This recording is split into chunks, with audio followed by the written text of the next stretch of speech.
I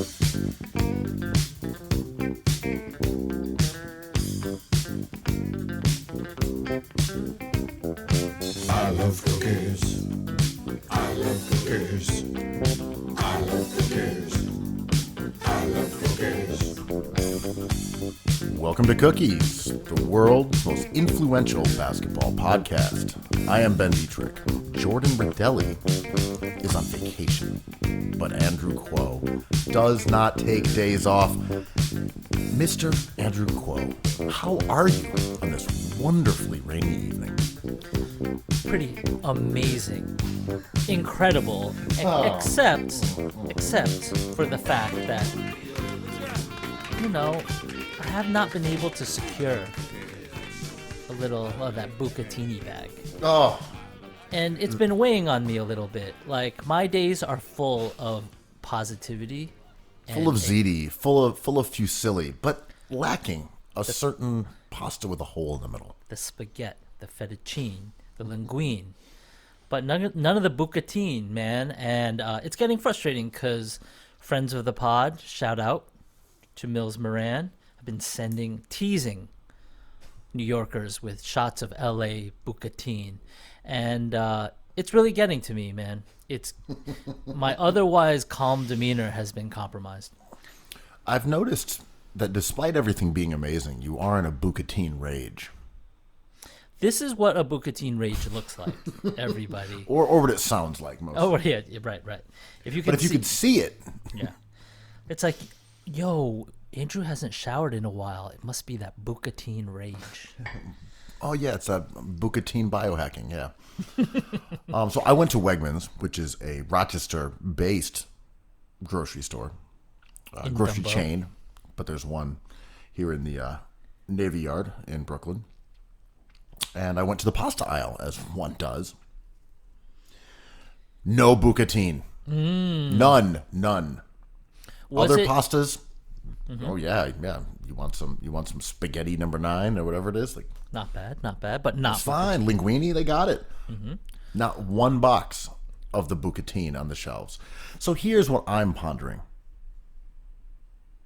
Is there a real shortage, or is this toilet paper all over again? Are people panic buying bucatine?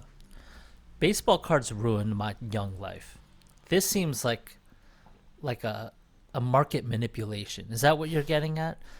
I'm saying the word is out that you can't get bucatine. So people go in there and they see the bucatine and they buy 4 instead of 1. That happens a few times over the course of a day. And then voila, there's no bucatine. And we have a shortage. And those quotes, you can hear them. I'm doing it with my fingers. Shortage. Psst, hey kid, I got some bucatine over here. Yeah, 2 dudes trying to sell the bucatini in the parking lot along with speakers. Yeah, it's like it's like their kids are locked in a car and they ran out to, they have to get a locksmith or something. They need $20 and they got to run back to their car. If you could just help them out. They also have some bucatine in their backpack. They're willing to sell you for only $15 a bag. Hey, Yeah, the if you go sauce down goes to in the Canal hole. Street, Yeah. like you just walk down Canal, you'll see all the guys out front. Bootleg bucatine? Like, my guy, that is Soba.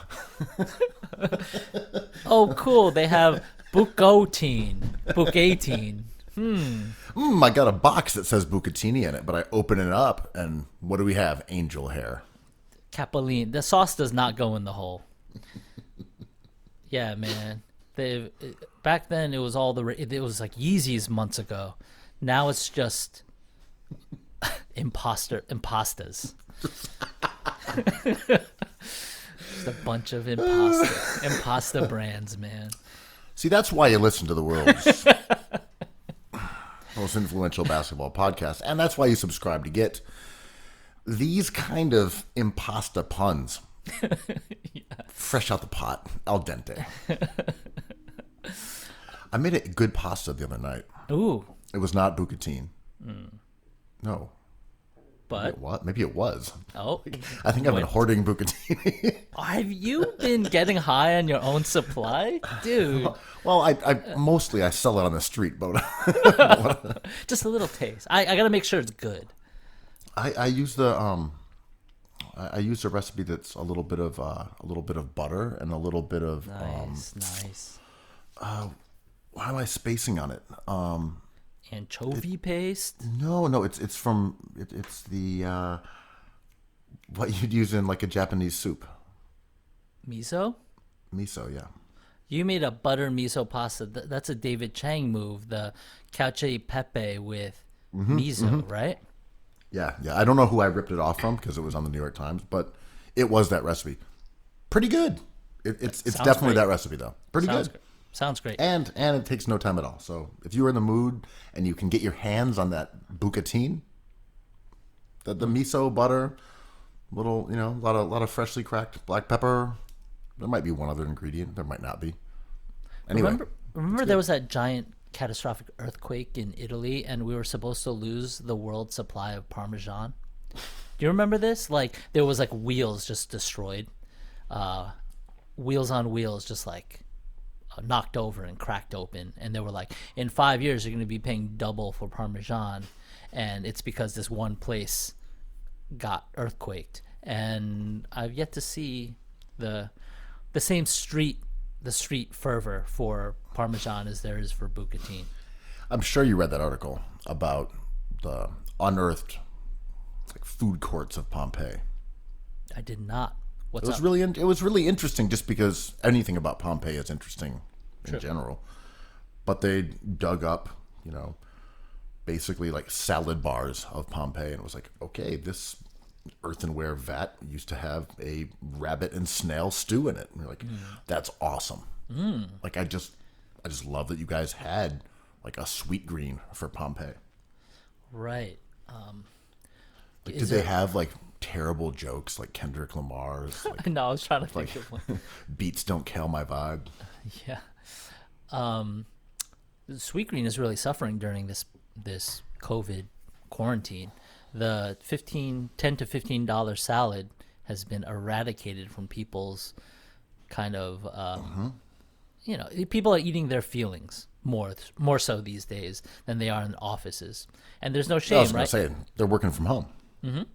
There's a pasta shortage and salad surplus. You know what? I'm fine with it. No love You're good lost with it? for Sweet Green. Fast cash. What's up with you and fast cash? Not into it?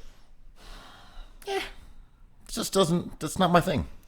I don't hate it. Oh, you're a casual, huh? You're You're- a fast casual. I have yet to find my favorite fast casual spot. Is Shake Shack considered fast cash? Yeah, for sure. But also, it's I really like that fast restaurant. food. Yeah, I had this argument with our friends from the cultural capital of the world, Miami. They claim In-N-Out and Shake Shack cannot be compared to each other because one is fast casual, the other one is fast food. Shake Shack is a tier above in terms of price point. I don't know about that. You can get a burger for like $3 or $4 at Shake Shack. I'm not entirely sure what the definition of fast casual is unless it involves price point. Right? Because when the aforementioned David Chang opened up a chicken spot, it was definitely described as fast casual. But also, so is Popeyes, right? I just mean, Yeah. they're selling the same product. They are selling the same product. Oh, yes. Fuku was supposed to kind of take the throne of that sandwich throne, but that Popeye sandwich really Golden State Warriored over the field. How come dumplings haven't really popped nationally? I'm asking you this because you are the dumpling king of Dime Square. I love the dumps. Me and I Paul know. Pierce. We have been known to dump anywhere we want, and if it's breakfast, lunch, or dinner, I can be found with some dumplings in hand. I don't know. I think people are still scared of Asian food, and even something as simple as soy sauce scares people. Yeah, but didn't Panda Express do the damn thing? Yeah, but they don't have stuff like dumplings. Like, how weird does Panda Express get? Tofu? They have like noodles, fried rice.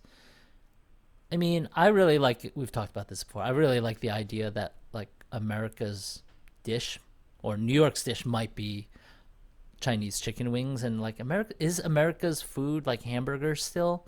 Like, I don't know. I like how Chinese food cornered the market on takeout.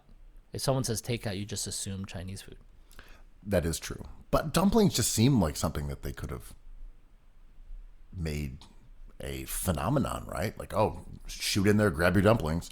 But I don't know. As you said, do you use chopsticks? Do you use forks? Do you use your fingers? It's a lot for Americans to digest. The soy sauce is a big bummer, I think. The dipping sauce thing, it's just too weird. It's not like raviolis are a huge hit in America, right? It's true. Ravioli. Have you ever not been disappointed by ravioli when you order it in a restaurant? I don't like ravioli in a restaurant because visually it never looks like enough food. It always is. It always is. But I love ravioli at home. In a restaurant, Yeah, because at home you eat 30 of them.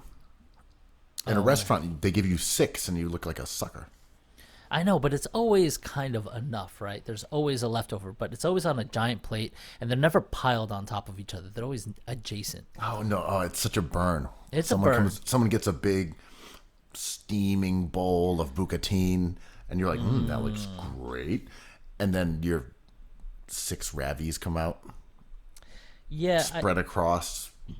At Italian restaurants. A little like, sauce that probably has pumpkin in it or something. Oh, I do not like those like squash varieties of ravioli. Those bum me out. Like butternut squash, pumpkin, those like earthy, weird fall vegetable raviolis. Man, get out of here. You hate gourds. You always have. I'm not big on gourds. I'd like to take a stand on gourds and say I'm not big on them. This is probably the explanation for why you were always so hard on Gordon Hayward. Old Gordo. Old Gordo. So, we talked about your man's, Andrew Yang, last week. I figured we'd bring him up again in the future. Who knew that he would immediately plunge himself into the enduring, unending, incredibly tiring bodega discourse? Was this intentional? Was this? Did Yang know about bodega talk and cagily got into the conversation, or did he bumble his way into this? Dude, he made that blunder last week, and like, okay, let's think about this. Your boy De Blasio, my man, ate pizza with a fork, got elected into office. Kamala Harris gets the strangest breakfast sandwich we've ever seen. We're not even sure she's ever even had one. She takes a bite as if she's never had one, gets elected into office.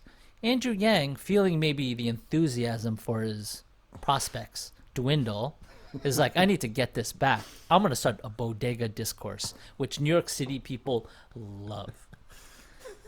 It is incredible how much people love Alicia Keys, Jay-Z, diners, and bodega talk. As long as Lil Mama doesn't jump on stage. Because that is highly disrespectful. But as long as she stays in the audience, and Alicia Keys and Jay-Z are free to tell us about the concrete jungle where dreams are made of, then we can peacefully talk about bodegas. Yeah. If there was no anthem for authenticity, we wouldn't be obsessed with it. That's my theory. So Yang stumbled into this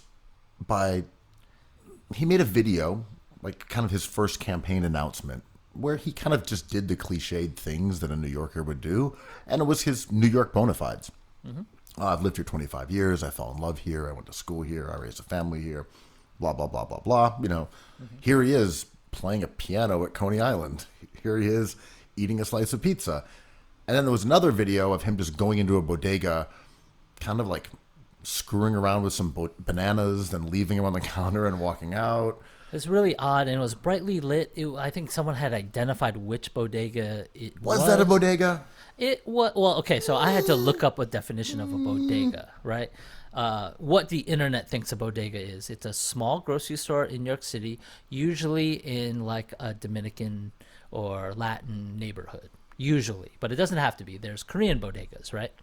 So it just has to be a small market. I am not into bodega authenticity, but there's no cat milling about.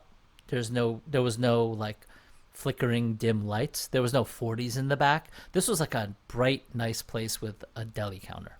It looked like a mini market. It looked like Sweet Green. Yeah, that was not what I envisioned as a bodega. There is a special smell that's in a bodega, and I don't know what it is. There's a mustiness. Is it Tropical Paradise? No, it's a mustiness, I think, of like unsold items. just sitting there for a long time. Yeah, and it's then always there's like an electric, almost like dust and burning from all of the freezers and refrigerators that are simultaneously running all the time. Mm-hmm. To me, I don't know what these things are, but that's what I associate. It's like canned goods with dust on them that have been sitting around for ages, and food in bags, and like old clunky electronic equipment keeping your kombucha cold. Yeah, and people spitting bars in the cipher in the back, playing cards. And there's always like a dusty jar of Goya olives that are like $5.99 for some inexplicable reason. An open bag of cat litter. But someone's got to be yelling about the Mets. Bodega culture is Mets culture for sure. 100% Mets culture. Mm-hmm. But also, that said, I've always lived in Brooklyn, so Lower Manhattan. I feel like that's also kind of Metsy. Bronx is probably Yankees though. Oh yeah, of course, Bronx is Yankees. I mean, yeah. I think I've told you this one time when the Mets played when the Mets played the Yankees in the Subway Series. I had this guy parked out of my studio. He was always there, and with a van, and he used to blast music. But during that week, he put up all these. He turned into a collage artist, sort of like a serial killer in a horror movie. He like cut out all these pictures of steaks, beers, martinis, and the finer things in life. And I walked out there, and he was like, "Yo, Andrew, come over here. Look at the Mets have the best steaks, the best drinks, the best beers. Look what the Yankees have. Nothing." But it was just stuff taped to his van, and he was awesome. That dude was killer. So we had the whole bodega talk last week. Then we had Yang talk today with more bodegas. To get away from it all, I decided to watch the movie Vampires versus the Bronx, which is about saving a bodega against vampires. And our man Miro is in it from Desus and Mero. So it was great seeing him. Loved his work. He was as lovable as always as a bodega owner. But he's the bodega. Him and Jesus are the bodega kings of New York, right? Bodega gods. They are bodega gods, and they. I mean, literally the bodega boys. The bodega boys, and they kind of double down on New York culture, right? Like, there's Miami culture, there's LA culture, heat culture. There's heat culture, and I think Timberlands and baseball, or like Yankees caps, were on the way out, but they doubled down and they're back, baby. Well, I would say that duo is the one who really brought it to prominence on a national level. What about Fat Joe and Big Pun? Oh, I'm saying these things were around. I'm saying in terms of like Twitter and like bodega discourse and Tim's and New York slang. I mean, that's their wheelhouse. Yo, I mean, Jesus and Mero almost invented Twitter as far as I'm concerned. The two best people on Twitter of all time are Jesus and Trump. Trump is amazing on Twitter. Oh my God, fire! When he got banned, I'm sorry. He's really good on Twitter. Yeah, banning him was a loss for everybody a little bit. Like there was no Ben Simmons to shit on anymore. It's like without Trump on Twitter, we just like kind of turned into ourselves and started gnawing at our own flesh. Did you get a little feeling of like, what's he up to? Oh, I have that feeling constantly. I know, but without him There was something reassuring about him just belching his nonsense 24/7. Up, Grandpa's up, 6 a.m., watching Fox. Now I'm like, what's he planning? He doesn't have anything to yell about? He's not mad about Saturday Night Live? Like, what's his little rabbit brain up to? Yeah, the No good. No good, I'll tell you that much. hanging out with the My Pillow guy for a couple hours, just like on a regular last week of your presidency, threatening martial law. Sounds reasonable. With whom? The defense secretary? An old general? No, the My Pillow guy. I mean, he was down there by the wall doing whatever Wall one stuff. would do. Wall-related activities, scaling things, tagging. Playing Still for the talking about, Rockets. like, my path to the presidency. Like, good God.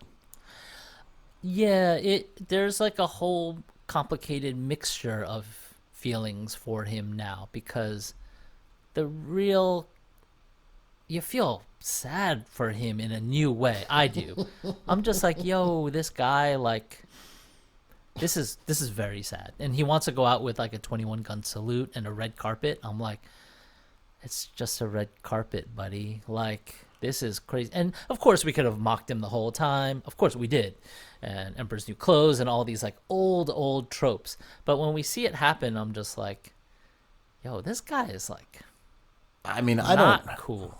I have trouble mustering sympathy because in my mind he did kind of try to commit assassination via proxy. Like, Yeah. my sympathy muscles are a little, untoned when it comes to old Donnie, the big wet commander-in-chief.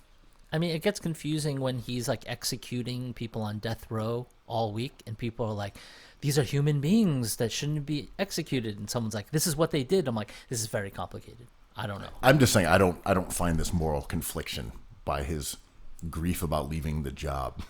Like, It's not moral confliction. It's like a human kind of thing, being like, watching even somebody I totally 100% disagree with suffer. I'm just like, do we look like this to someone else? Are we headed? but he's not even suffering. But He you just know, lost an election. But I think he's suffering. I think he is humiliated, and I think he is desperate. Well, I think those things are accurate. Yeah. Now we have the nation's capital just swarming with members of the National Guard with powerful weapons. Just a really, really intriguing time to be alive. Yeah, it's hard to like find a good joke here. That's why I was like so thankful for Andrew Yang, because like a politician who can laugh at himself. There's a picture of him on a skateboard going around today. Like, there's such joylessness in this inauguration week with what we're seeing and what's going to go down, and like the dread. I'm just like, it's not cool seeing these barricades and this fear. This like, I don't know. I think it'll be fine, and I think Biden should prance around that stage like Mick Jagger and just be like, yep, I'm the guy. We just alluded to it. Excuse me. But the social networks, like Trump has been banned from Twitter, from YouTube, from like Spotify. I like Friendster that was like, we're not an active website, but we banned him too.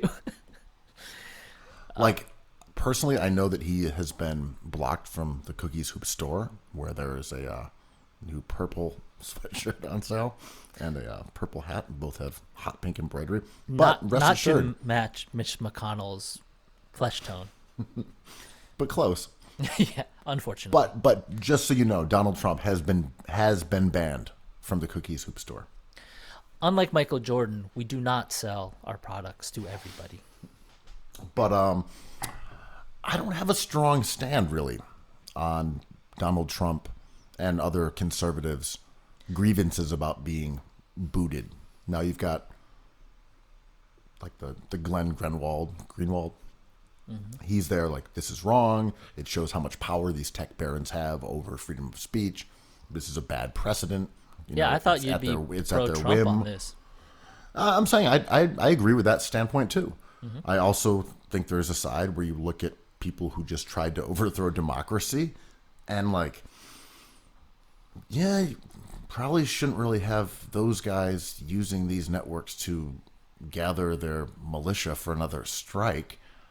I lean towards the former, I would say, but I'm not like set in stone. I'm not a diehard either way. Do you have any specific feelings on it?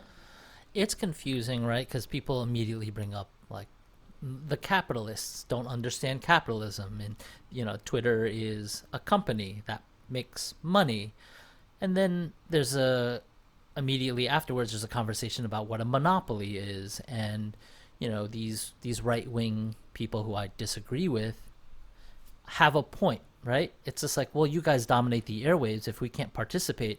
And it comes back to Donald Trump being like, well, don't I get to go up on SNL and defend myself? I'm like, no, you don't. There's writers and there's a network and they're doing their own thing. It's, you can buy a commercial, but they can also turn you down. So capitalism rears its ugly head, right? And we kind of flip-flop on ideologies when we have to. And when Twitter bans something, I think rightfully, it was dangerous, I thought, having him on. And it was timely. They didn't do it for a long time, but it really escalated quickly. And they did what they had to do. I don't think with a lot of gusto, but they had to do it. I mean, of course, I agree in theory with the idea that having private companies determining what is acceptable to be on their platforms who have this oversized reach that have almost, in some ways, taken the place of, I mean, it's not even traditional media because those, of course, were private companies as well. Mm-hmm. But they've just taken the place of like everything. Like, this is just how we find out news, how we find out information. Like, Trump not being on Twitter made him fucking disappear. Like, he just vanished. A little bit, right? Like, if you turn on your TV, he's still very present, and a lot of his voters aren't on Twitter, but a lot of them are. It reminds me of like a club, the hottest club in New York. And I walk in and I'm like, yo, can we get some drum and bass and jungle up in here? And the owner's like, no, I don't want to drive the people out. And I'm like, well, I don't understand why I can't play an hour of jungle because this is the hottest club and I want to be here. And it's like, well, you don't have to be, you can go next door and play jungle. It's kind of that thing. Well, part of it is that I just get more of my information from Twitter and I don't watch TV. So I'm addicted to Twitter. I think it's a cool website. But also, though, at the same time, we could make the same point about the networks. And Donald Trump was the beneficiary of it's confusing. so much more coverage than his opponents, whether it was Republicans in the primary or the Democrats who were running against him, that he was such almost a marketable character, no matter where you were on the political spectrum, that, he benefited from private companies looking out for their financial interest by giving him airtime. And like Bernie Sanders, my man, I felt like he certainly did not get a fair shake from mainstream media. And those are private companies, obviously. And I didn't like that. So I think it comes back to exactly what you're saying. Our perspective on this is sort of always going to be driven by whether it hurts our team or helps our team. Yeah, like Trump going after the electoral is very confusing. It's a very confusing time because the ideas have kind of done a 180. They've done a Joel Embiid, and it's people are arguing for things that they were arguing against. And I'm a broken record, but when you try to find people flip-flopping, you're just going to find more flip-flopping. It's just like if you check your email, you're just going to be emailing all day long. And right now we're in a place where we're just kind of like taking a role. I say we. I mean, I'm even thinking about these things, like, is Trump right about free speech? I don't like Trump. I don't like what he says at all. And Twitter can do whatever it wants to. And I prefer him not to be able to say these things, but like, does he have a little bit of a point?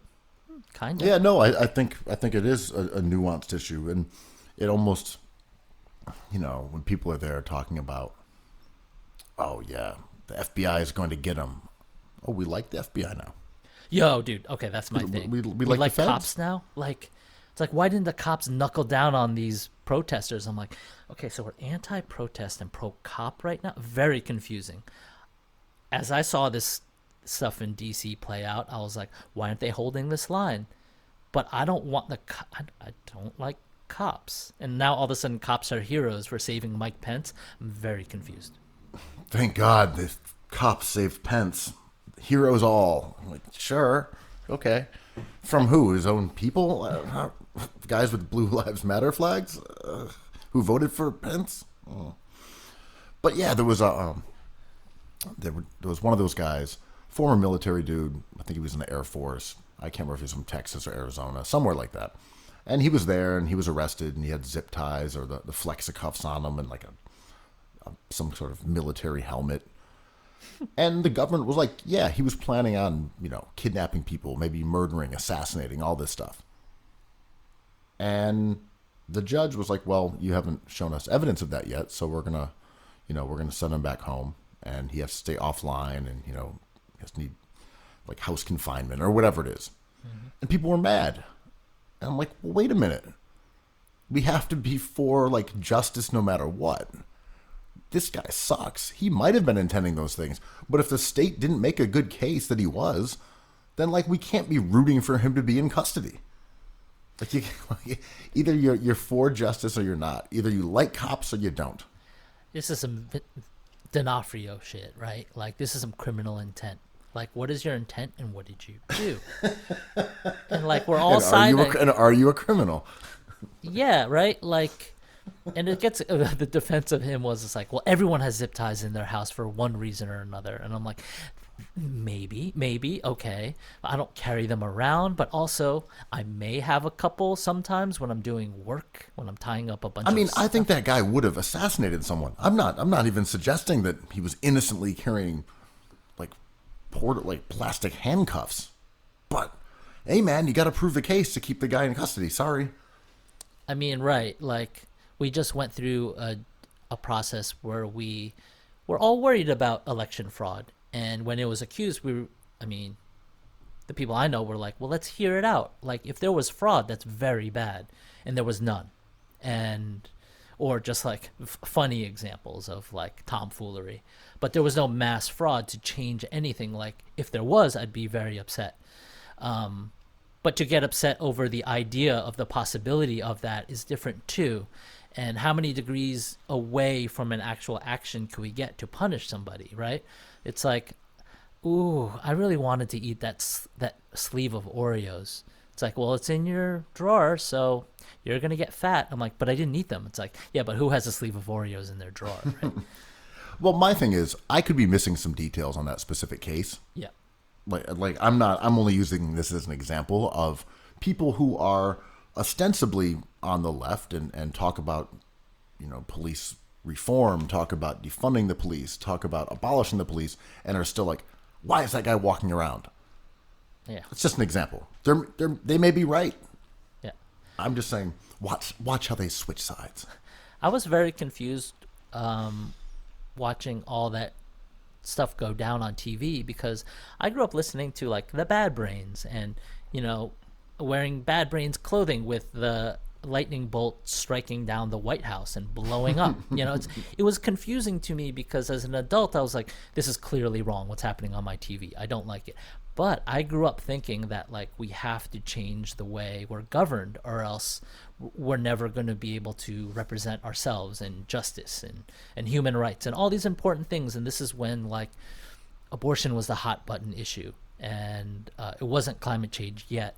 And it was like Fugazi and DC protest music and punk stuff, all telling us that like these are all symbols that we should not revere like a castle or a palace. These things belong to us because we're a democracy. It's very confusing in 2021. Do you just want to paint the White House black? The Black House, man. Yes, I do. Yeah, why not, right? Cool. Yeah, I want Morgan Freeman as our president. Will Smith to save us from the aliens. Oh, Bill Pullman, right? Speaking of Hollywood, what's up with your boy Armie Hammer? Oh, Like he's in the news for nefarious reasons. you nice try. You're not gonna catch me kink shaming. In what world? On Cookies Hoops Pod, the most influential non-kink shaming podcast out there. The number one, yeah. Number one. That's what they say. I think it's funny because he looks like a quarterback. He is like maybe the most handsome man ever on TV on the planet. Wow, you are forgetting about your D'Onofrio shit. Oh, D'Onofrio's okay. D'Onofrio 1, Armie Okay. Hammer 2, Thank you. and then everyone else.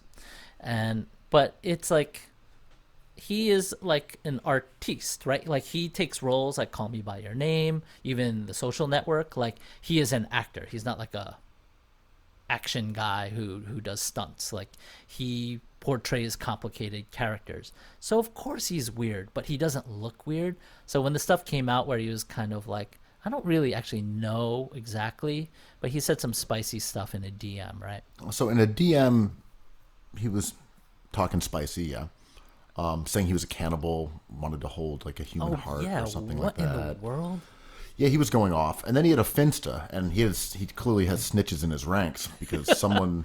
Donovan Mitchell is his friend. His top Dude, eight. you cannot have snitches on your finsta. Like No, that's just a non-starter. But I mean, it defeats the whole purpose. Yeah. But the finsta snitches got some of the content, which were like a woman in lingerie on all fours with like her kind of a rosy bottom that looked like they'd taken some spankings. Another one of him saying that drug tests don't reveal the use of DMT. Oh. Anyway, right. the snitches went raver. off. Right. The okay. snitches went off. Yeah, I mean, okay, go on. I'm sorry to interrupt. Just watch how they switch sides, Quill. Pull a Joel Embiid. I was covering an event that he was at. I'm trying to remember what exactly. kind of event, Ben? Was this a rave? Oh, it was a Fashion Week event, not a rave. It was not a very fun party at all.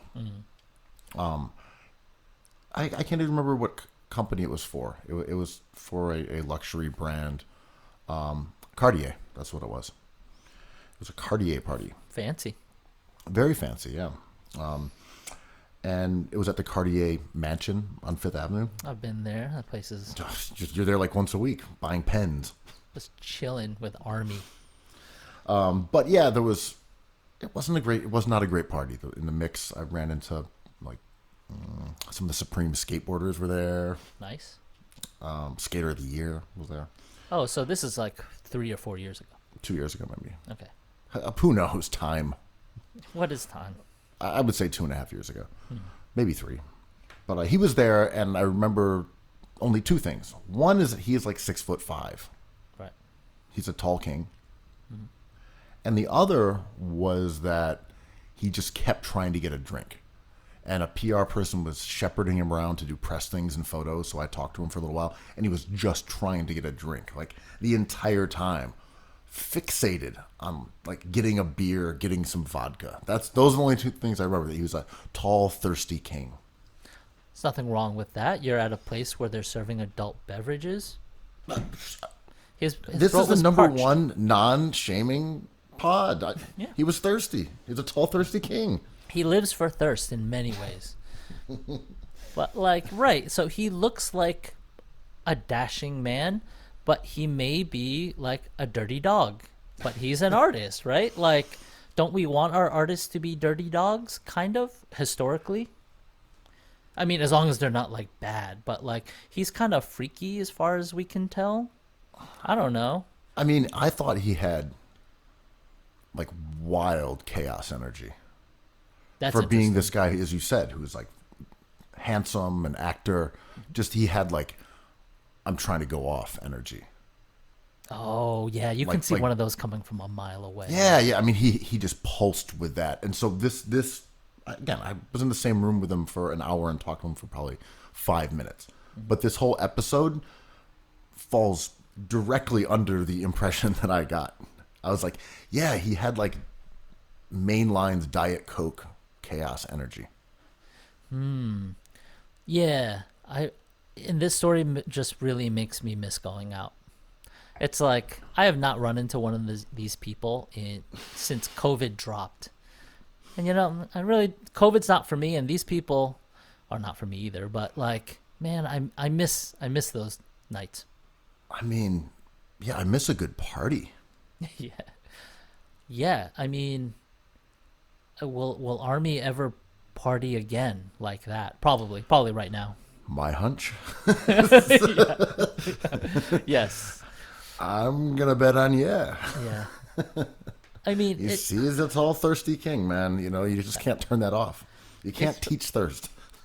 I always have this thing, like I am, I've never been mistaken for one of the two most handsome men on the planet. No one's ever said that about me. I'm never the most handsome two people in a room.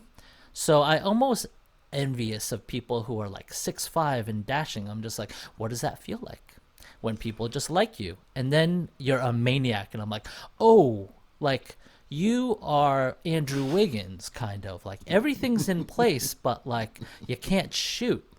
Like this is so weird. Like just put the ball in the basket, Wiggins. Just do it. And Like they're letting down tall culture. what I would do with that tall energy is I would read so many books, man.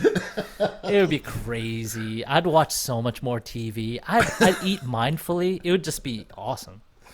I'm just imagining one day you walk into Clandestino 6'6". Oh yeah, And it's just yeah. it's New Quo. Like you gotta check this guy out. Like New Quo he's just incredible. Just seltzer for me, please. Thank you. Oh, is this a cheese plate? Well, I'm vegan now, so I'll only have the crackers. Oh, so you didn't just come into the bar bearing several slices from scars that you picked up on the corner. Where's the pizza crust in your back pocket for later? This is not you. This is New Quo. Did you just read a book? It's like, yeah. Are you reading right now? Are you reading? Is that a copy of Catcher in the Rye in your pocket?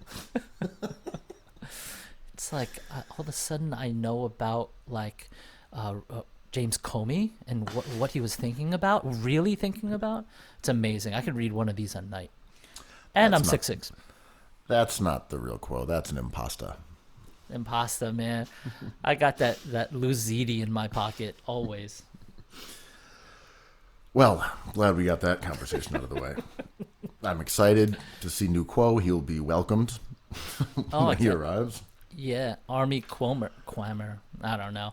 I mean, what man wouldn't be happy to look like Vincent D'Onofrio? Let's be real.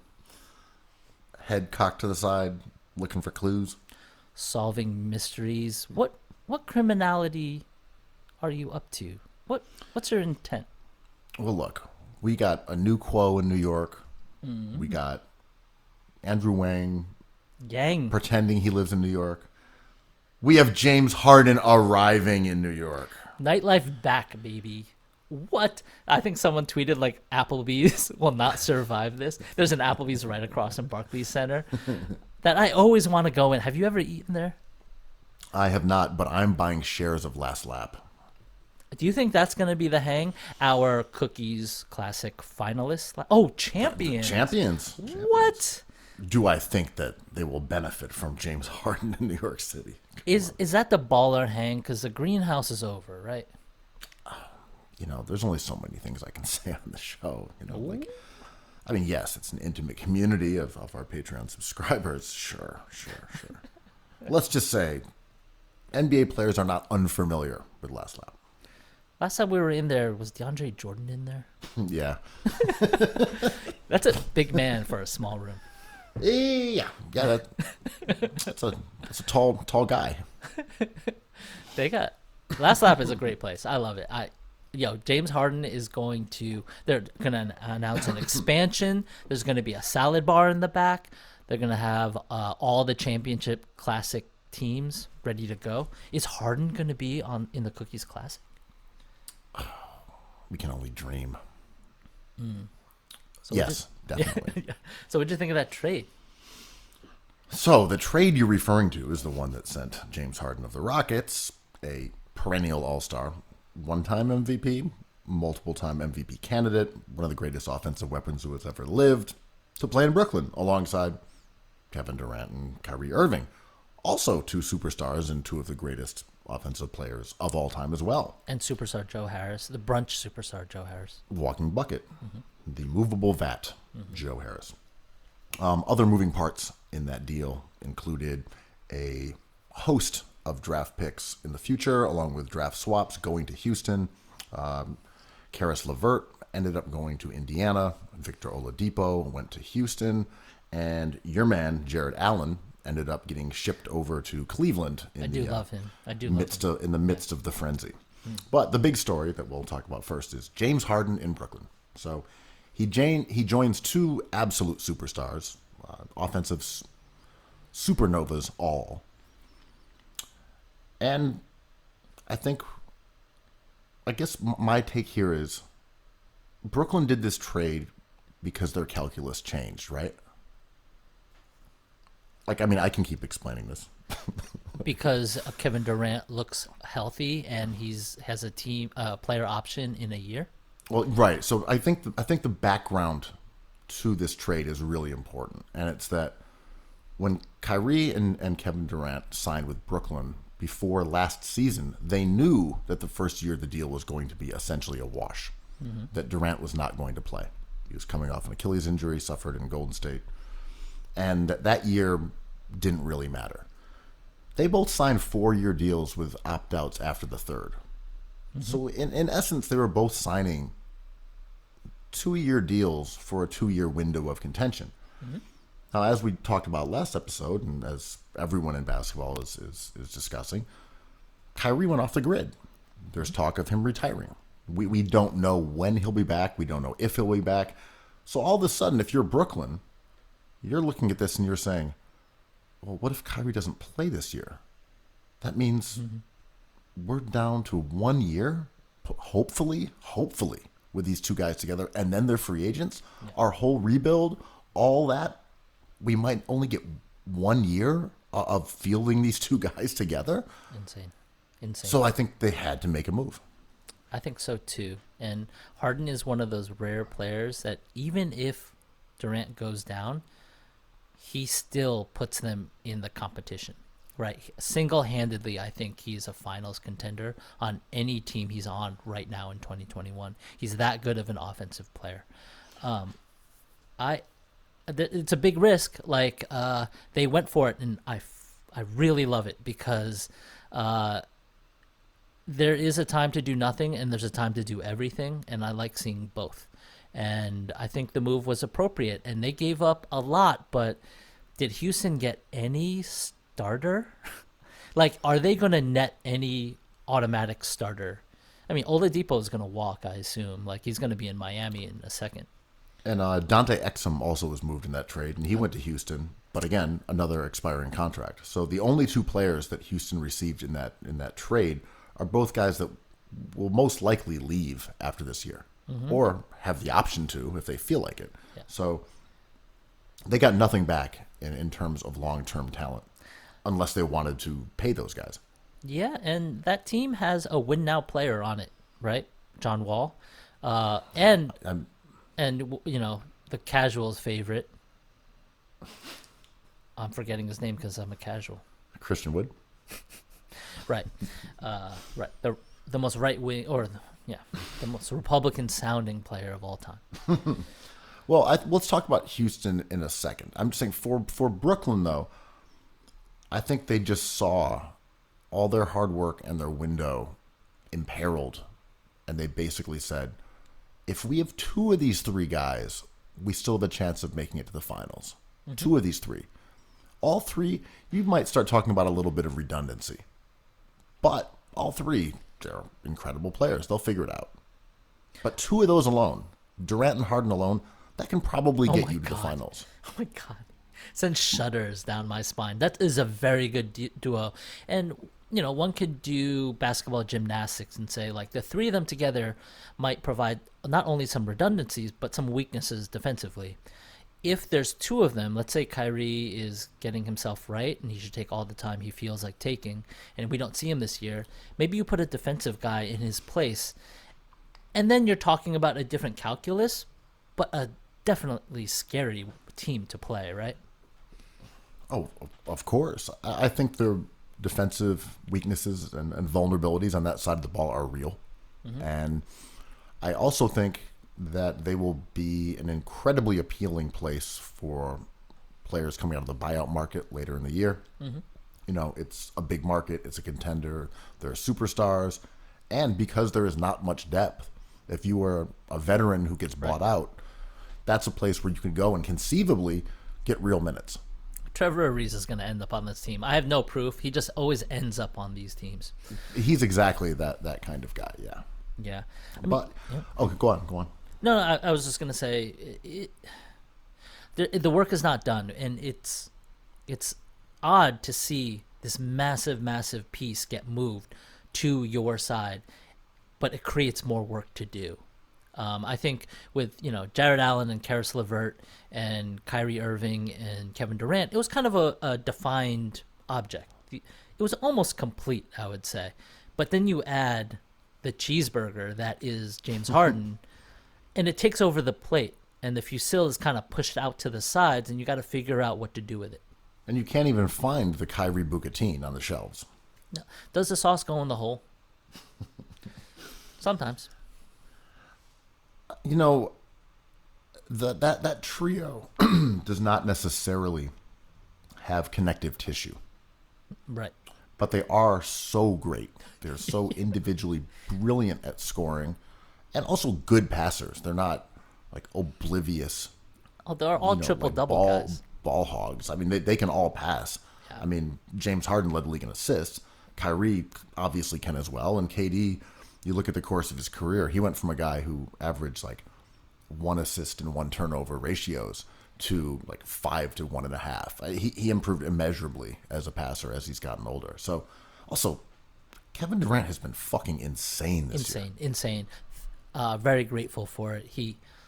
Dominique Wilkins is no longer the most successful player to come back from that injury. It's Kevin Durant, barring anything. He's awesome. Didn't miss a beat. He's incredible. But back to your point about they are good passers, and James Harden has led the league in passing in Houston, but they're not point creators. I need to look at the numbers, but like there's a difference between a passer like Lonzo Ball and Ben Simmons than there is like James Harden, right? See, I think Harden is absolutely on that level, but it's also weird when you put him next to guys who want the ball in their hands as well. Like reducing KD and Kyrie to off-the-ball threats, knees bent, hands up, waiting for that kick out after James Harden goes ISO. I don't think they want to do that too much. I don't think they're going to get overly sensitive about it every now and then. But part of James Harden's gift, of course, is that you can just let him do that every time down the court and have a functional offense. But you don't need him to do that when you have Durant and Kyrie.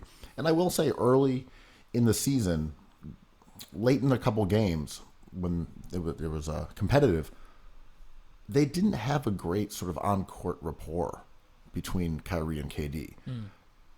Whoever got the ball kind of went down and took a shot. Right. And you could see KD like a little bit bristly when I love it. Kyrie It's so took grouchy. sort of 4 shots in a row. And I think he made 3 or 4. But you saw KD sort of like... And then he got a rebound and just dribbled it straight down. Didn't even look at Kyrie and put up a shot. So like a third guy in that mix, they are all alpha dog scorers. Yeah. It's going to be really fun to watch them. I hope they all, I hope Kyrie does whatever he wants. But for my own, entertainment, I'd love to see all 3 of these guys on the court and figure out how they're going to defend with DeAndre Jordan and Joe Harris as their other best players. I know. I'm dying to see this thing. And I guess Jeff Green has to start, right? Does he? Wouldn't you put Durant at the 4? What if you just put Durant at the 4, at the 5, Jeff Green at the 4? I like that. And say let's just try to score 160. I mean, losing Jared Allen, I love Jared Allen, but he wasn't a big blow because he was kind of evolving into Montrezl Harrell. Like players like Jokic were exposing him a little bit this year, and he expressed like to the media, is like, I have trouble with centers who are shooters. I don't know what to do, and it zaps my ability to do what I want to on the court. So I need to work on that. And so defensively, they did lose a rim protector, but I don't know. I would kind of hedge the idea that they had a defensive point of view to begin with. I agree with that as well. That was always the question, and now it's even more so because LeVert could defend a little bit. A little, yeah. He's nice. Little. Yeah. What does this mean for Kevin Durant though? Because this is a guy who was widely rebuked for going to Golden State by podcasts like Cookies Hoops. Not me, man. Love that dude. But widely rebuked for going to Golden State. Such that when he left, I mean, he's still talking to reply guys on Twitter and Instagram about this can't stuff. help himself. Can't help himself. But he went to Brooklyn, and it was a chance for him to start his own legacy. And even though he was coming back from an injury, even though he's in his 30s, it was a little bit different from his other places because in OKC, of course, he played with Harden, he played with Ibaka, he played with Westbrook. Then he joined a dynasty that was kind of like, mid-reign. And in Brooklyn was a chance for them to kind of build around him and turn this franchise into a contender with Kyrie, who was clearly not as good as him. So it was pronounced, the hierarchy there. Harden comes in as a guy who is, MVP candidate. Like, I don't know who the Robin is. I don't know who I don't know the Alfred. I don't know who the Batman is. I agree. Harden is the best offensive player alive on the planet right now. But Kevin Durant's still... I don't know if Kevin Durant's better. Yeah, I don't know. I don't know. And there was chatter on Twitter about who's going to take the Chris Bosh role. And I was a big Chris Bosh fan. I thought he was... It'll never be KD. This won't happen. No. But it'll never be Harden. It'll never be Kyrie, right? Because Kyrie and Harden both bring the ball up. Yeah. They have to... Durant, by virtue of the way that basketball works, is the one who is most likely to be the Bosh. Yeah. And, we can't talk about this without talking about personalities. And one of the things that made Chris Bosh incredible is his willingness to change his game. He was kind of like a chameleon. He took the shape of many things, right? So when he joins up with Wade, I thought he was better than Wade in Miami, but he deferred to Wade because it was, Heat culture. It was his team, and no one's better than LeBron James. And Bosh became kind of like this corner shooter specialist who just was a whirling dervish on defense, and I loved him. He was basically an early stretch big, except that he took a lot of long twos as at the 4, and then morphed eventually into actually being that stretch 5. And it was his personality that made it happen. He could have bristled. I mean, he's a superstar, right? He's an all NBA player, but with those two guys, he kind of deferred, and that's a skill, and I think that skill should be it should be a metric. And with these three guys in Brooklyn, I don't quite see it in their personalities, which is going to be great.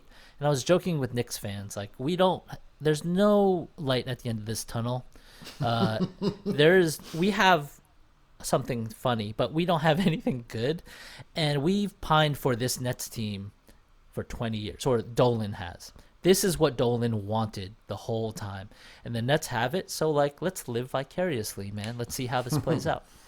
Very Andrew Yang. Thank you. Would you like to have a banana? Watch me banana in this bodega. Interesting for Durant because he's old enough that he may not have like another act after this. He might, but maybe like one. Yeah, this is You it. know, this was something that could have defined his career, and now he's part of another super team. If they win, it's going to be this competition, just as in Golden State. Like, who's going to be the Finals MVP? Who's going to get the shots up? Who wants to be that guy? Because these guys' personalities are not like Chris Bosh, and they're not like Kevin Love. Or Steph Curry. No, none of these guys thus far have proven to be that kind of player. Especially chill. Kevin Durant, because Kevin Durant thinks he's the best player on the planet. He's might not wrong be. for thinking that. Yeah. It's like he's ridiculously good. He might be the second best player of all time. But Yep. he is not going to say, "I'll be the glue guy. No. Just do the dirty work." Me, KD. Like, he is going to make sure that he leads this team in scoring, right? It's fascinating because LeBron James has deferred to Anthony Davis, a stat hog. And you have three apex stat hogs with no LeBron James. Like, I'm dying to see this play out. Like, I love it. I love it too. Yeah, this is amazing. And I'd like to make the case for Durant being awesome by wanting his, or no, I want to make the case that he's playing with other superstars as a good thing, because he has maybe a little bit of that Steph Curry thing where, like, the rules of your grill mastering don't apply to me. I really want to win, and if you want to give me James Harden, like, you can say it's not on me, but watch me play. I'm the best dude. I do think in some ways, KD's confidence is in kind of what led us to believe that he didn't have confidence, if that makes sense. Like, he went to Golden State saying, "I'm the best player on the planet, and I'm going to go there and show everybody I'm going to be the best player on this team, and I'm going to win Finals MVP twice, and then everyone will give me the credit that I deserve." Instead, people thought, well, couldn't win by yourself, huh? Had to jump on the bandwagon. Yeah. And I feel that same way here. Oh, Harden's coming in. KD's like, so what? I'm KD. Yeah. I don't care who's around me. I'm Kevin Durant. Yeah. But I do wonder,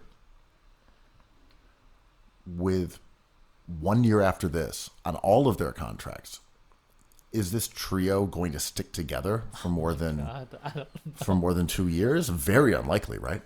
I don't know, right? Like, recency bias. We just saw Giannis do the predictable thing. If Harden looks happy and Kevin Durant decides to extend his contract, would we be shocked? No. Would we be shocked if he held it over the Nets franchise for entire season? Not that either, right? So I don't know. It's hard to read. It's hard to D'Onofrio this. What is their intent? Their criminal intent. But I can see Durant doing something wild because, like you said, there's not many acts left in his book that I'm going to read because I'm 6'6". And you don't read. Well, if I'm 6'6", I would read. Oh, yeah. I forgot the new you reads. Yes. Yeah, sorry. So let's talk about the Rockets for a second here. Yeah. Because I think just as the Nets calculus changed, the Rockets did a bit as well. Where James Harden, after a game, came out there and said, "I've literally done all I can do. We're losers. I can't win here." He waved the white flag. He ate a bunch of burrito tacos like in front of the podia, and then he took off. And his teammates said, "He hasn't bought in from day one. We don't like him." The Rockets were compelled to make a deal exactly at that time too. His boss was like, "I'm a quiche with no crust." But they had been incentivized to trade him, but it just became clear that this was an untenable situation. That Harden wanted to be moved and was going to make a real stink, much like a little stinker. And they wanted to they had to make a move, and Brooklyn had to make a move, and this trade occurred. So the Rockets, to me, they just seem to be blowing it up, collecting some picks, and trying to save money on the salary cap. I think Am I wrong in that being the strategy? I mean, I think they mistimed their jump.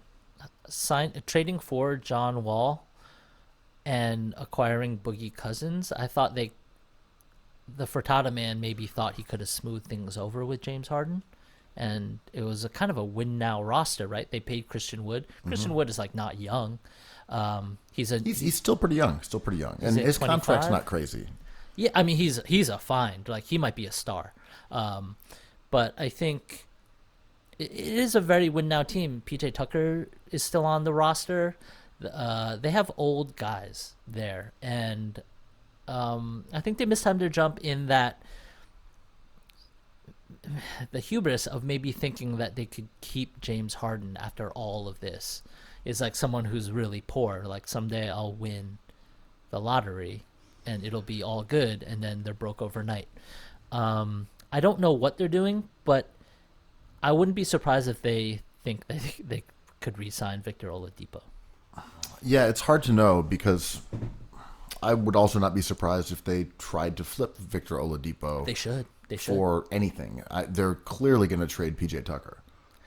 I would move off of everybody. I think they will. Once Harden is out the door, the idea of being a contender with the current roster just doesn't work. They might be okay, but you're not winning a championship. You're not making a deep run. No. I think they'll just start sloughing off whatever talent for picks, and we'll look at a team that's basically John Wall, Christian Wood, and whatever by the end of the season.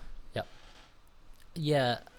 Watching a team change overnight like this is kind of jarring, and it gives me hope as a long-suffering relegation fan staring at candles. Like things change in a second.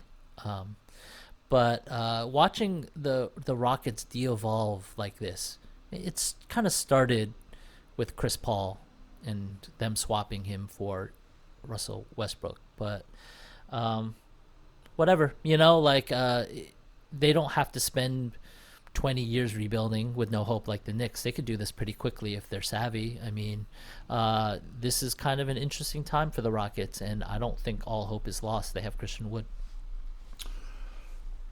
Big fan. The last guy that Sam Hinkie signed in Philadelphia was Christian Wood. So, of course, the Sixers were the other team that was rumored to be in the James Harden sweepstakes, and this has gone on for months. It's a topic that has been exhausted amongst the Sixers Nation. Sixers Nation desperately want to trade Joel Embiid away for a bunch of the sum of his parts, right? Well, exactly right. So, Philly fans, or at least a segment of them, really wanted James Harden, and the alleged cost of that, from reports, would have been not only Ben Simmons, but certainly Ben Simmons, but also maybe Matisse Thybulle, maybe other picks.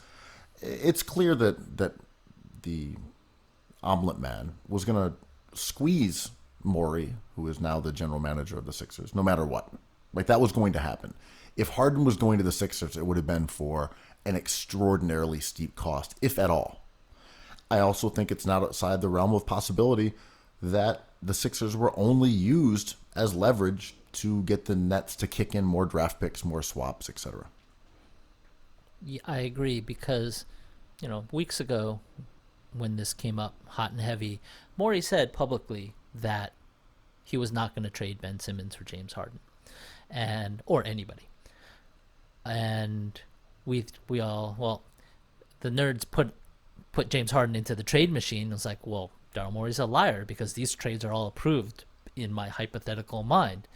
And all this stuff goes down, and he does not trade Ben Simmons for James Harden. And everyone's like, but that trade was basically going to happen. All we know is Morey said no, and it didn't happen. We can assume it's realistic to think that Houston would prefer to have Ben Simmons than Victor Oladipo. I would in a second. If the deal was Matisse Thybulle and Ben Simmons for James Harden, I would do that for the Frittata man. But there's no proof that it was actually going to happen, even though it would make sense. I agree with you. I think it was a really basic game of poker, and the Frittata man used a bluff in his advantage. Right, because every time it was reported that Simmons was in the trade, that's of course coming from the Houston side. It's not coming from Philly. It's not coming from Ben Simmons agent. Also It's the not coming from BMM. Clutch. Yeah.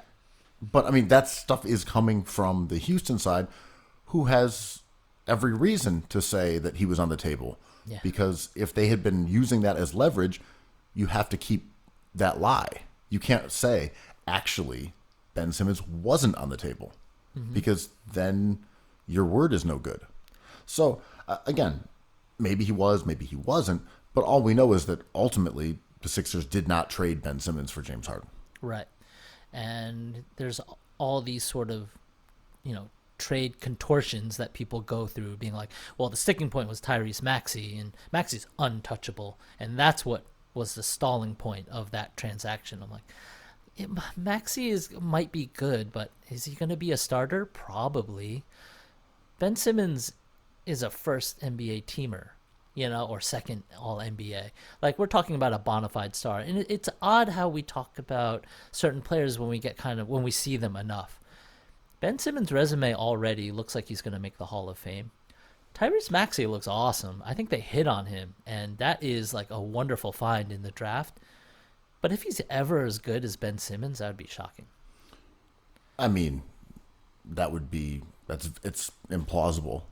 Dude, Ben Simmons is 24 too, and you have him locked up. Like, you don't move a player like him, even for James Harden. With I mean, look, to me, the contract situation and the ages would have been the sticking point. Like, we know how great Harden is. From Philly's perspective, there's a section of the fan base that always believes that Ben Simmons is like this work in progress that's not as good as he's supposed to be. He hasn't improved enough. Since his rookie year. Oh, he hasn't gotten better at shooting. He's exactly the same as he's always been. And what I find bizarre about this whole thing is that, you go back to last season, Ben Simmons was a top 10 player, or at least borderline. Granted, Durant and Curry were out of the league with injuries, but he was a top 10 player-ish. Mm-hmm. He was arguably the best player in the NBA in January. Mm-hmm. They beat the Lakers without Embiid, and he was the best player on the court. They beat the Clippers without Embiid, and he was the best player on the court. They beat the Celtics without Embiid, and he was the best player on the court. I think he averaged something like, and I'm not looking these up, I'm just recalling them. So it was something like 21 or 22 on 65% shooting with like 9 and change assists and 9 and change rebounds.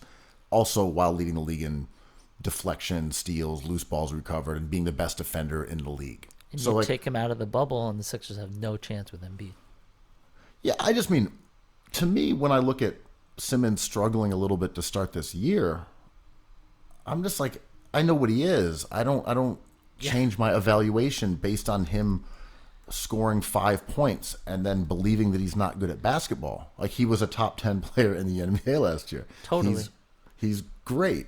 And one thing, just to stick on the Simmons topic, because we always do, but one thing that deserves to be said is, after that month of January, in which he put up the best numbers of his career and was just stunningly good, and I was smugly denouncing all the little stinkers on this very program, like, wow, in your face. Ben Simmons is an absolute superstar, and he didn't need to shoot. He proved all you little stinkers wrong. How amazing is this? I'm loving life.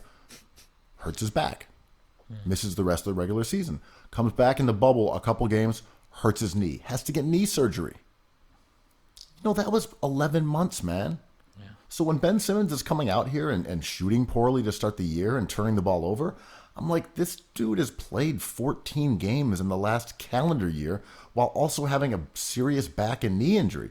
Now, I hope those aren't lingering things, but, like, give the guy a fucking break. Everyone gets to come back and be rusty for a little bit. Ben Simmons gets savaged on Twitter. He's played 14 games or some shit in 11 months. Like, call off your dogs. Listen, he needs to maybe change his complexion, maybe eat some more nachos, maybe move down to Dallas, and then maybe the media will give him some more slack, right? He's allowed to brick some threes then. Telling you, man, like, the guy is coming back from knee surgery, and his field goal percentage is down, and he's had a couple extra turnovers. Like, this dude sucks. Like, relax. overall, man, Sixers fans, relax. Just relax. Like, take a look in the mirror. Make sure your eyes aren't bloodshot. Like, you don't have a weird fungal thing over your tongue going like wall-to-wall carpeting. Like, relax, guys. Relax.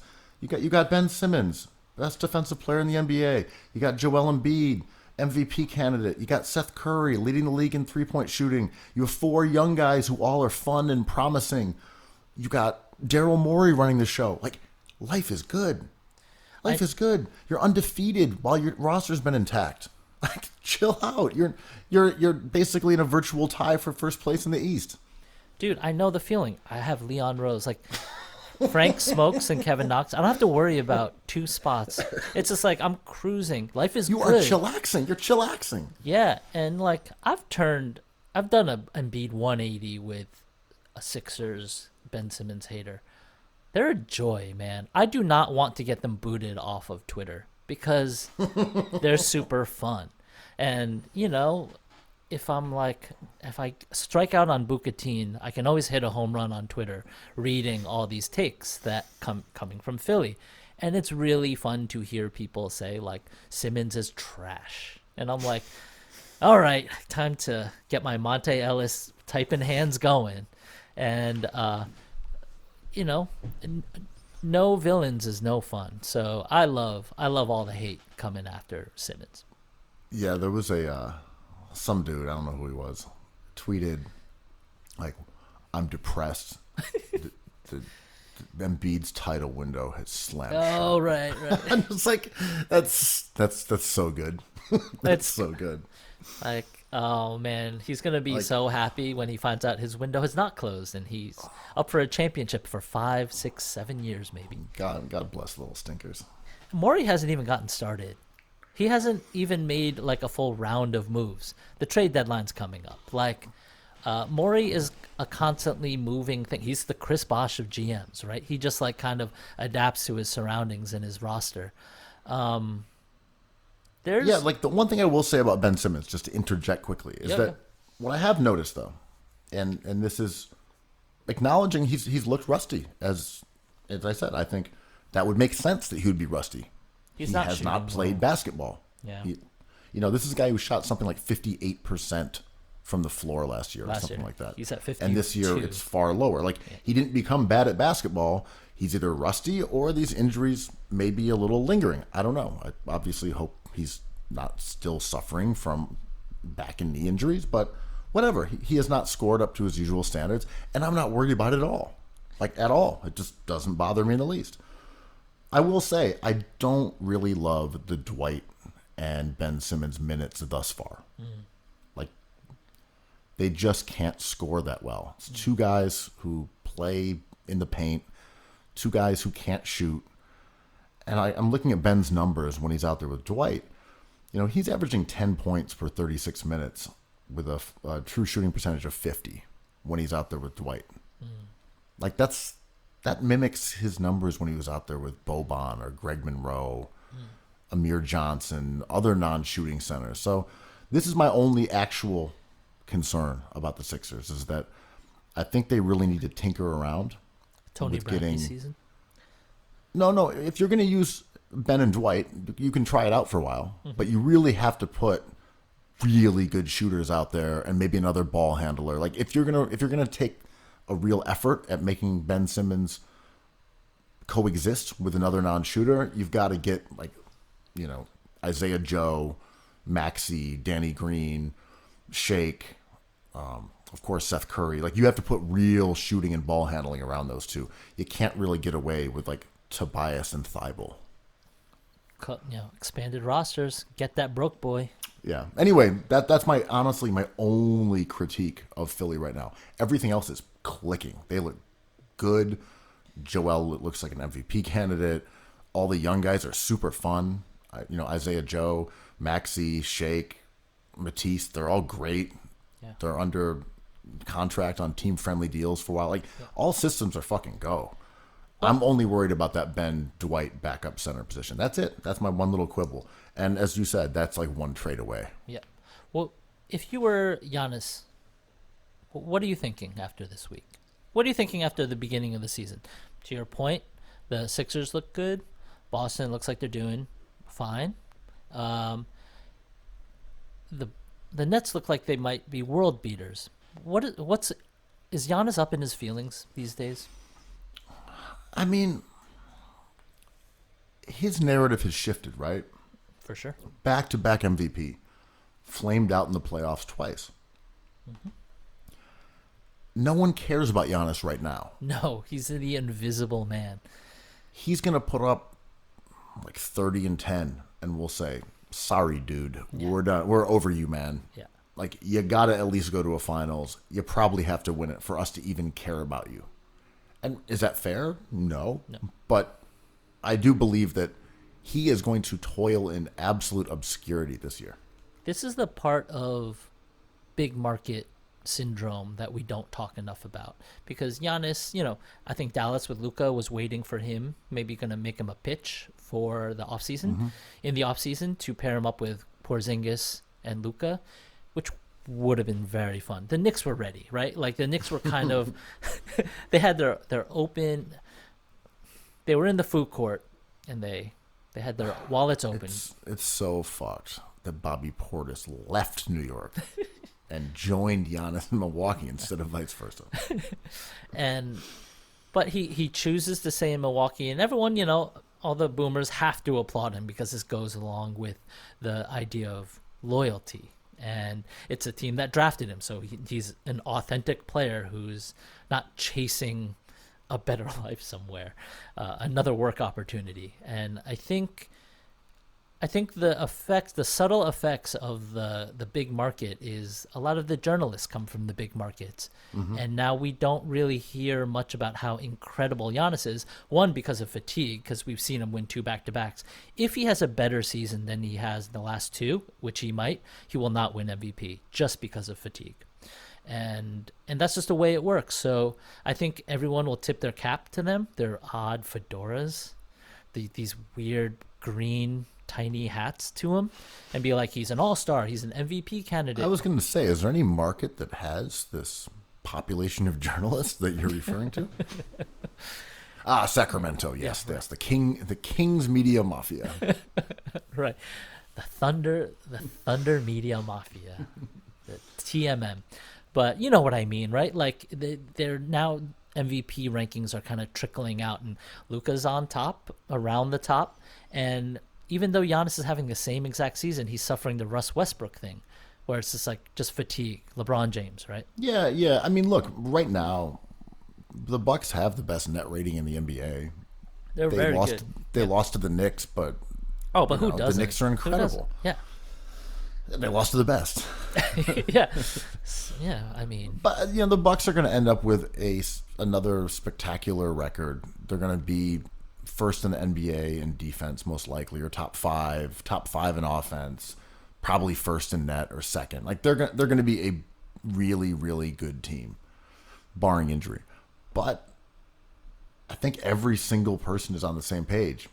Like, we don't believe you until you do it in the playoffs. You're a paper champ. Yeah.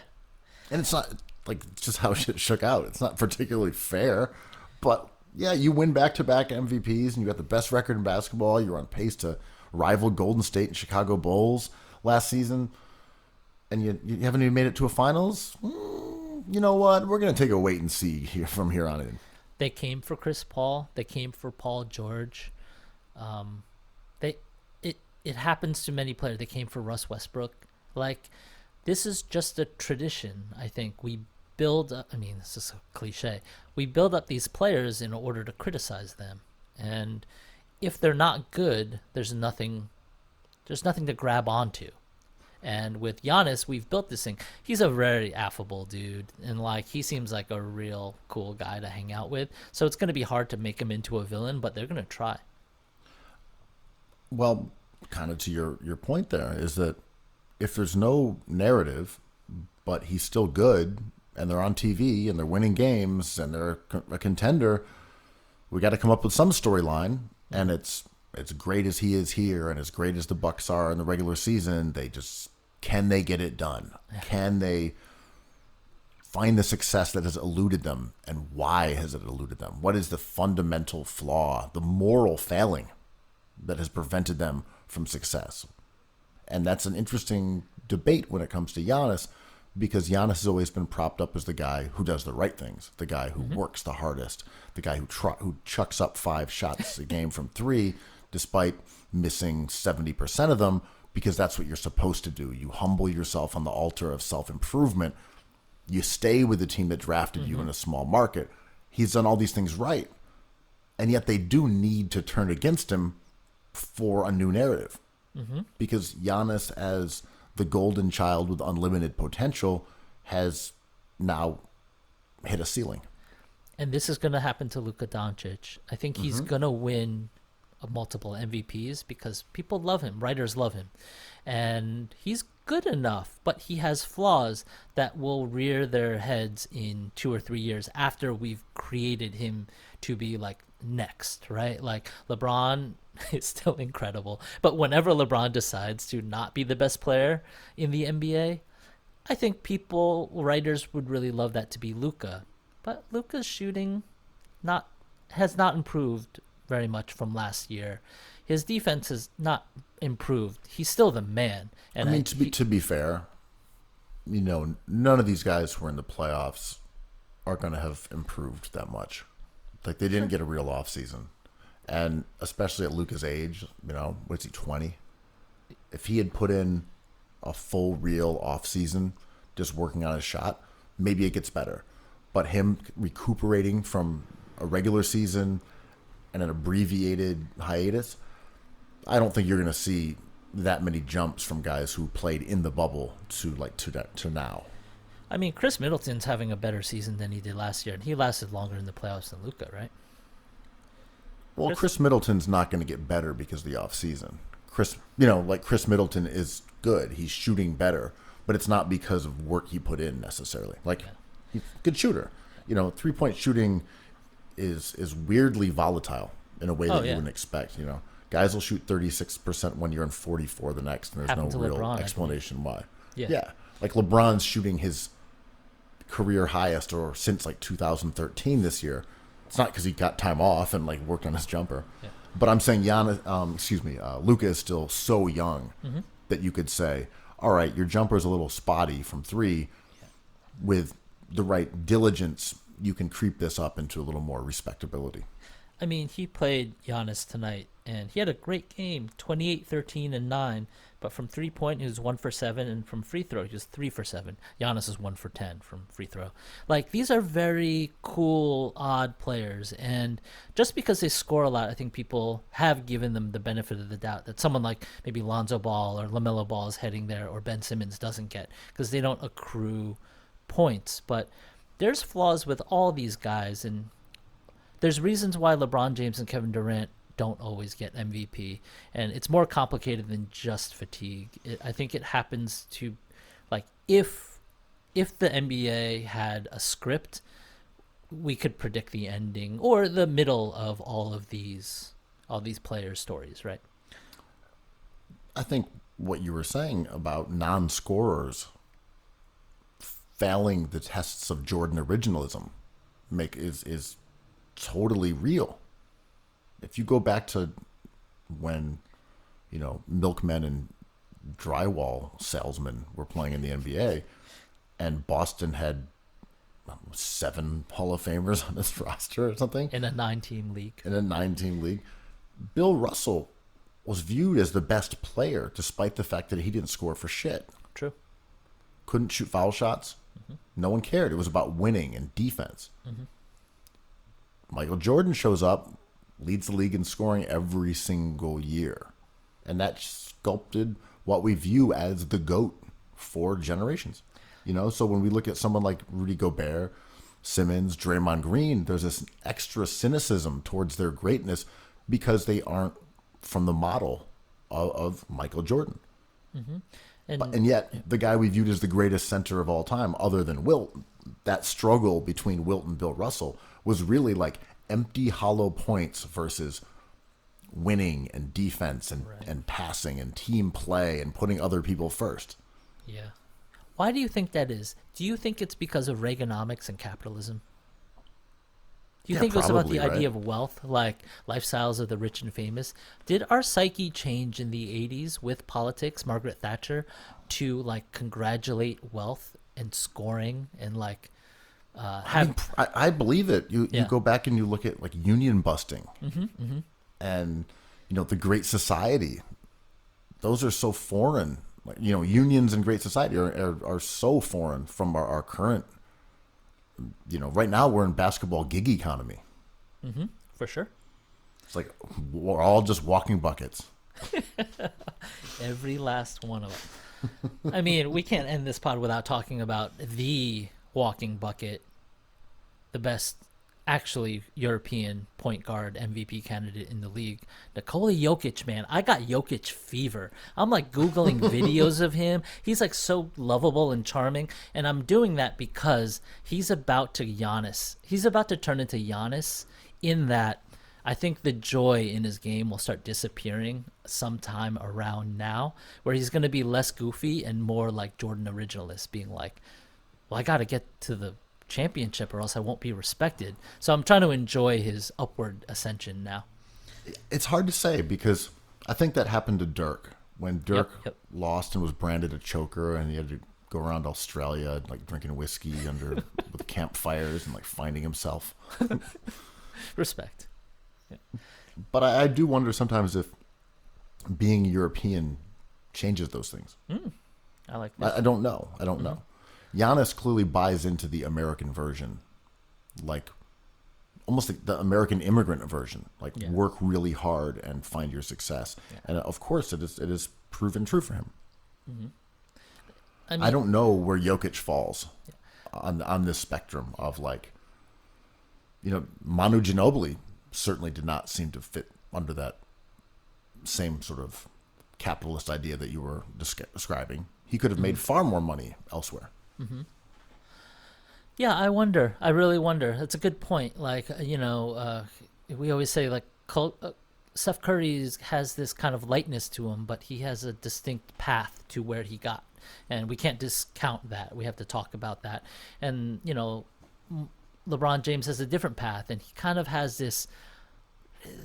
He's so dorky. It kind of boggles my mind. Did you see that play where he shot a three and turned around, and it went in, and his team went nuts? I'm like, Yeah. everywhere he goes, he turns his teammates into champions and dorks.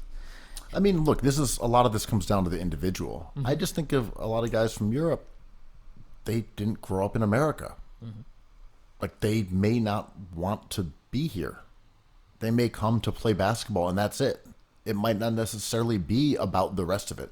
I don't know, because they have tall, thirsty king culture from Serbia, from Slovenia. Look at this You know- metropolis of Denver and Milwaukee. Like, holy crap, Nikola, is it Nikola? Mirotic. Oh, I liked him. Yeah, Was he another Nikola? Is he another Nikola? Nikola Mirotic, for sure. What was he? I don't know. Anyway, Mirotic, he just went back. He could have stayed in the NBA. He didn't feel like it. Yeah, He just left. he was good. He wasn't Nikola. He was good, man. But, the advanced numbers didn't like him as much. But, like, right, so to your point, we're seeing kind of like the third act of European players in the NBA. The first wave with Drazen Petrovic, rest in peace, and all those stars gave way to like Vlade Divac and Peja and Manu and all those guys. And now we're seeing like the third wave of it. I mean, Luka's a different animal, right? And Jokic is a different animal than like the idea of the European, U.S. versus the world kind of idea.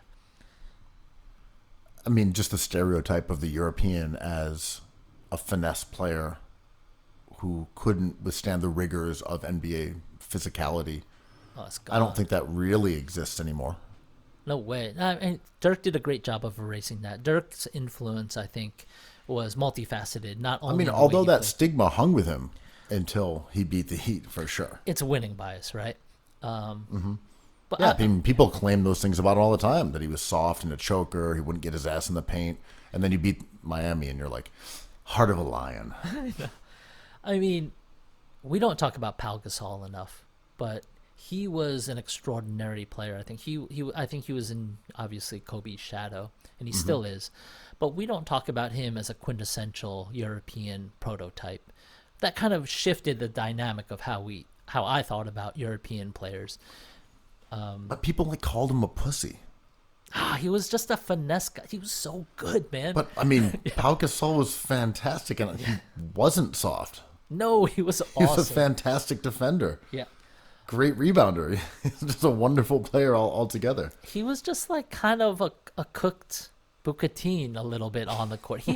He had a little bit of that Josh Richardson like wobbly fettuccine vibe. Yeah, right? there was a little wobble. There was a little wobble. He was like a sheet of lasagna. Yeah. I don't know. I mean, I'd like to get more into this as Luka ascends to MVP, as Jokic maybe. Let's do it. Let's do it. I'm in. Done. The most influential European MVP podcast. Cookies. I love cookies. I love cookies. I love cookies.